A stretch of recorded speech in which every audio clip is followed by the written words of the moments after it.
Bonjour à vous, c'est Cyril. Je me trouve actuellement à Mühlhausen, la capitale de la Thuringe, une petite ville bien sympathique et bien tranquille du centre de l'Allemagne. Et je voulais partager avec vous quelques-uns de mes trucs de lecture. Parce que c'est toujours lors de ces voyages et lorsque je suis présent en Allemagne que je me dis, tiens, c'est le moment d'acheter des livres. Et là, finalement, j'ai quelques livres avec moi. Alors, lors d'un séjour précédent, je m'étais dit, tiens, je vais lire Tessa Henning. Tessa Henning, un roman classique, quelque chose qui est à la page, à la mode, etc. Et puis j'ai commencé à le lire et puis je dois bien avouer que 2 ans plus tard, j'en suis même pas à 30 et quelques pages.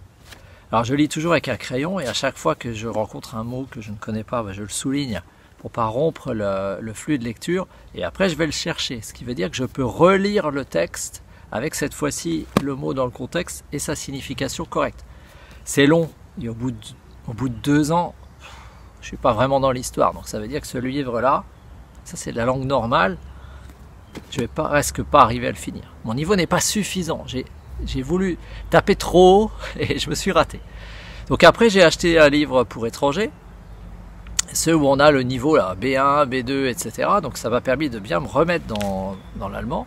Et puis je me suis dit, tiens, maintenant qu'on est présent là pendant quelques semaines, je vais en profiter pour aller acheter quelque chose que mes filles m'ont fait connaître.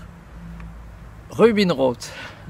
C'est une trilogie, il y a 3 films. Donc j'ai vu les films, je connais l'intrigue, avec le delta qu'il y a que le livre n'est pas exactement comme le film. Plutôt le film n'est pas exactement comme le livre. Et puis je me suis rendu compte que ça c'est un livre que j'arriverai à lire. Parce que c'est le marché des adolescents.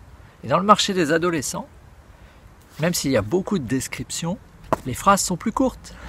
Alors que là, on est à la fois confronté à une problématique de phrases qui contiennent des mots que je ne comprends pas. Donc avec le contexte, je vais pouvoir les trouver, mais c'est l'inverse. Je devrais comprendre ce qu'ils disent grâce à ma connaissance des mots. Deuxièmement, des structures de phrases très longues qui font que tu as perdu le sens du paragraphe avant d'être arrivé à la fin. Donc ça, structure trop compliquée, trop de vocabulaire que je ne comprends pas, phrase trop longue. Vocabulaire que je ne comprends pas, mais phrase courte. Donc ça, c'est un bon moyen de savoir est-ce que je vais m'en sortir ou pas. Si on comprend tout, on n'apprend rien. Donc il faut bien à un moment donné aller sortir sa zone de confort. Et puis, quand on est présent en Allemagne, c'est aussi le moment de se dire, tiens, je vais aller acheter plus de livres. Parce que c'est quand on est présent et qu'on a l'opportunité de les acheter qu'il faut les acheter. C'est pas lorsque tu as envie de les lire que tu te dis, ah tiens, je vais aller les acheter quand tu peux pas les feuilleter. Donc, je vais dans une librairie à la recherche de Rubinroth et puis là, je tombe sur tout un ensemble de livres à 1 euro. Je dis, ok, 1 euro, il n'y a pas de risque. Et je tombe sur le livre noir du pétrole. Alors, c'est un marché qui m'intéresse beaucoup. Je spécule sur le pétrole. C'est quelque chose où j'apprends presque rien, mais c'est avant tout un livre d'histoire. Et donc de manière très étonnante, c'est celui-là qui a pris. Au bout de 2 jours, j'en suis à 70 pages, donc ça va bien. Il y a des mots que je ne comprends pas, mais ça ne rompt pas le flux de l'apprentissage, ça ne rompt pas le flux de l'histoire, parce que finalement, c'est un sujet que je connais déjà.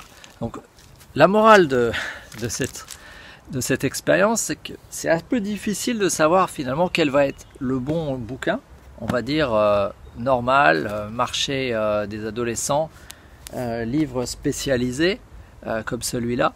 Mais c'est clair que si vous voulez progresser en allemand, vous avez besoin de lire. Dans n'importe quelle étrangère d'ailleurs, vous avez besoin de voir régulièrement les mots dans leur contexte. Et si vous ne lisez pas, malheureusement, ça va être difficile.